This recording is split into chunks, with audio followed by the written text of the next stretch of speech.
Hello guys, today is Sunday, September the 6th.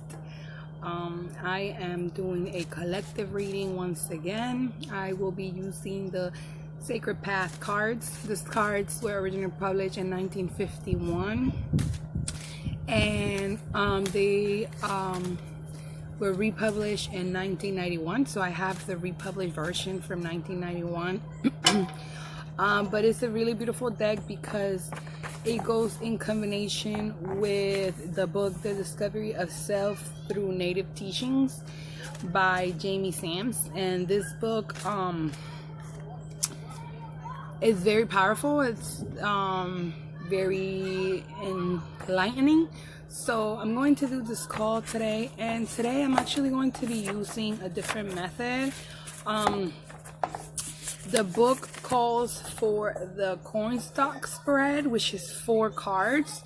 The first card is the root card, so it's the one that basically shows us our proximity to Mother Earth and basically reminds us of what we're kind of rooting ourselves on.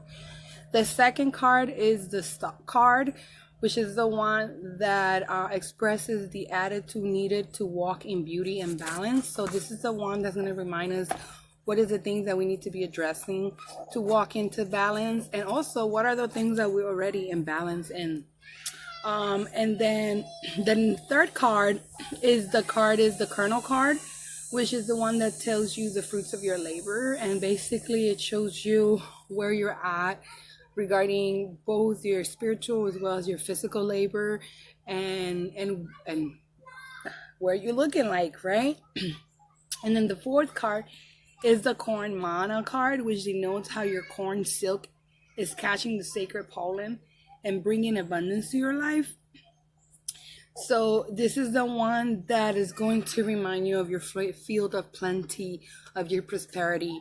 I want us to start getting away from this scarcity mindset. Scarcity mindset is something that has been placed upon us due to supremacy, and scarcity mindset has been given to us in order for us to remediate or accept the negative attacks that are given upon us, and seeing pretty much as a gift from God, as this is what God wants and such, when that is not the reality. The scarcity mindset comes rooted from supremacy, it comes rooted from oppression, and so it's important that throughout our relighting of our ancestral knowledge, we come into the realization that the field of plenty is here for us. So we just need to figure out where our field of plenty is at.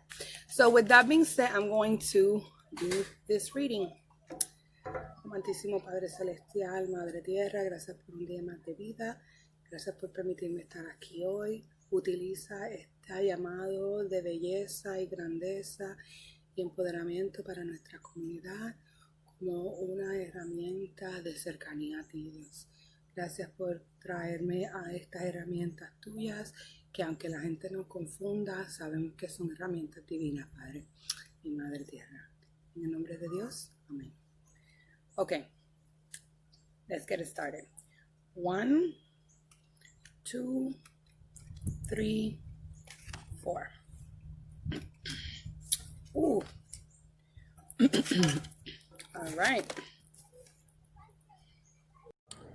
All right. So it came out.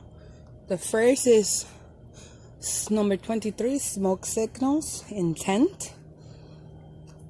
Number 22 is the second one, humor, opposites, Hekoya. Number 15 is the third one. This is talking stick, viewpoints, options. And number 25 is powwow, which is sharing, quickening. And I'm going to go into detail with each one of these. All right. So let's start with number 23. As we remember, number 23 is our root card, right? And this one is number 23 is smoke signals, intent. The poem says, "Sacred language of the sky, please speak to me. You who live where eagles fly, spirit I can see. In the form of cloud people coming from the fire, sacred smoke you call me to be my desire. Let me travel skyward with a heart so true that I fly like eagle and be close to you." So this card is telling us that it's important to organize our intents, to figure out exactly what it is that we want to go into. I know that figuring out perfectly exactly is virtually impossible, but this is the perfect time for us to sit down and reassess what we have in front of us and really decide what's giving us a load and what's actually giving us the smoke signals that there's something to be able to harvest or grab at the end of the smoke signals, right? And so it's really important that if you're feeling without a direction right now, you sit down and work on figuring out the direction. This is the perfect time for us to do it, because we have been home, we should be staying home. And so if after this whole period of quarantine, you guys are still feeling lost and confused, it's because you haven't been using this personal time properly. And the spirits are telling you this is the time for you to sit your hiney down, write down your goals, write down your expectations, clear out in your paper and like journaling, realize what your toxic traits are. Why do you need to unload? Like, this is the perfect time to be doing that. So that's where number 23 goes into. Okay. Now, for the next one.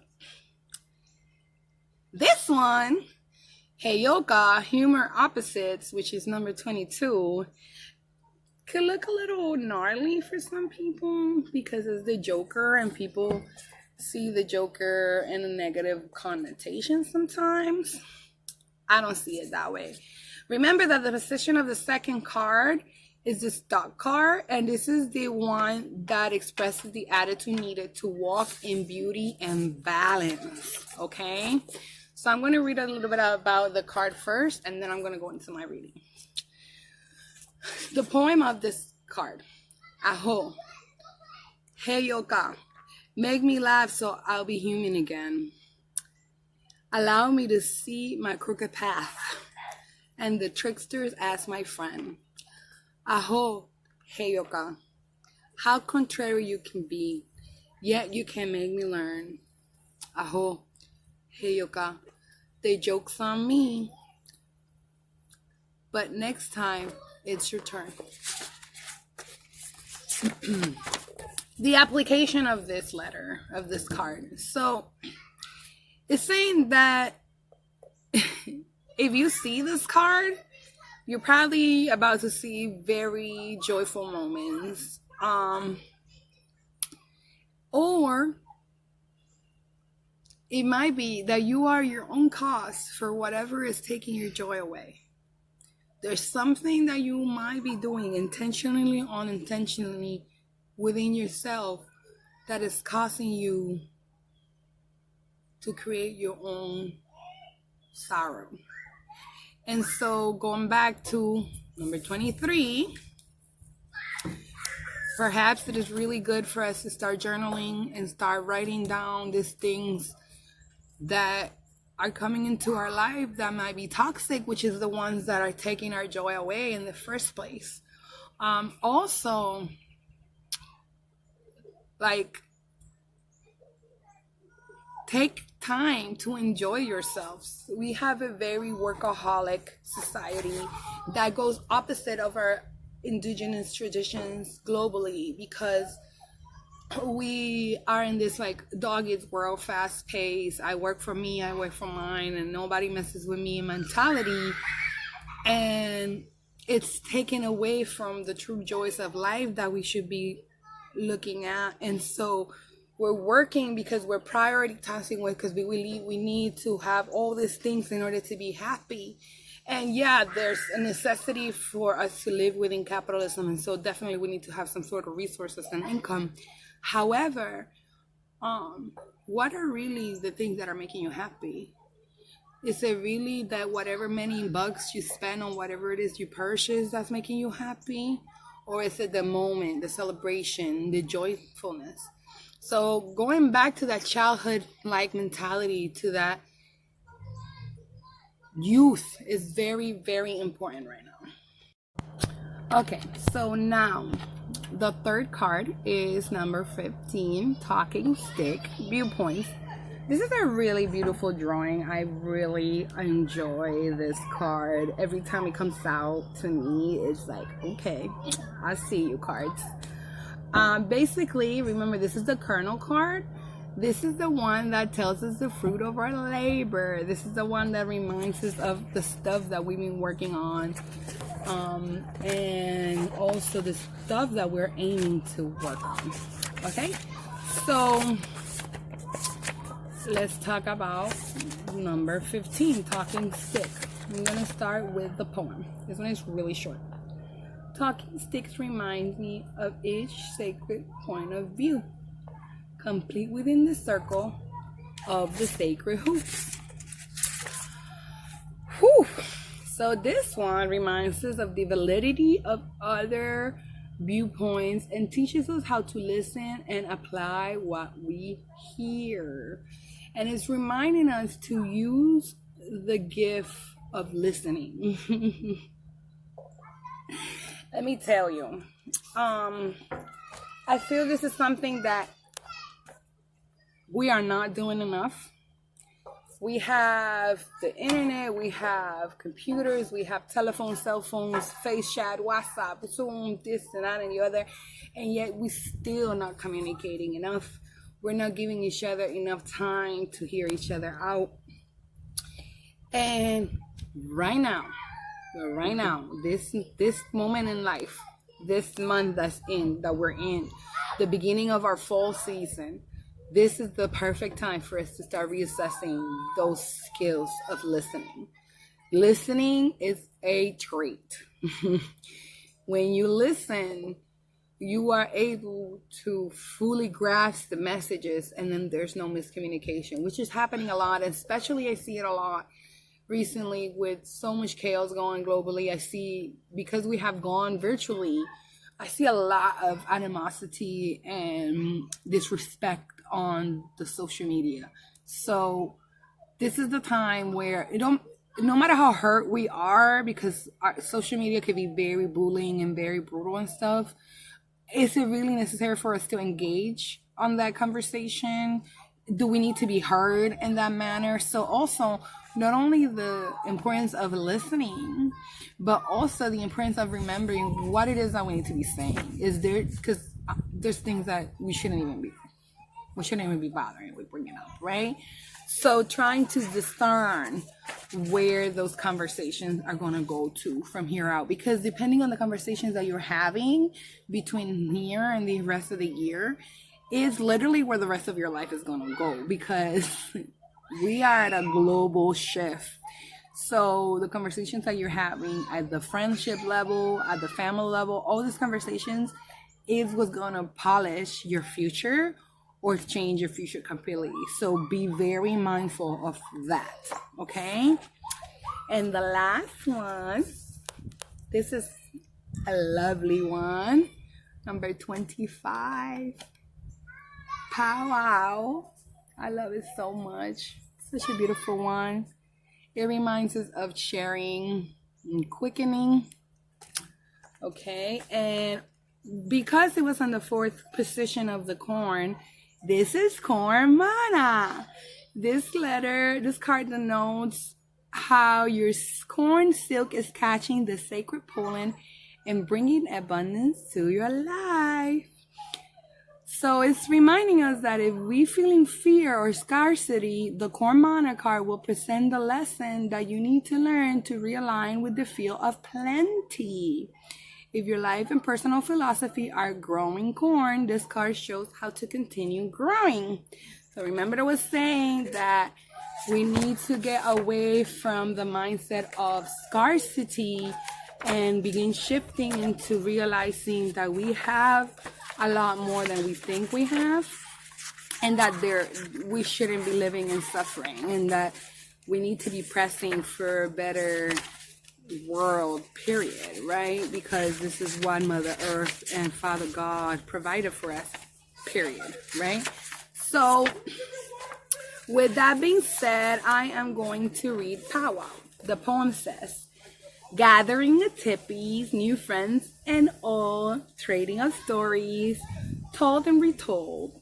A blanket for a basket, a horse as a prize, foot races and dances, night till sunrise.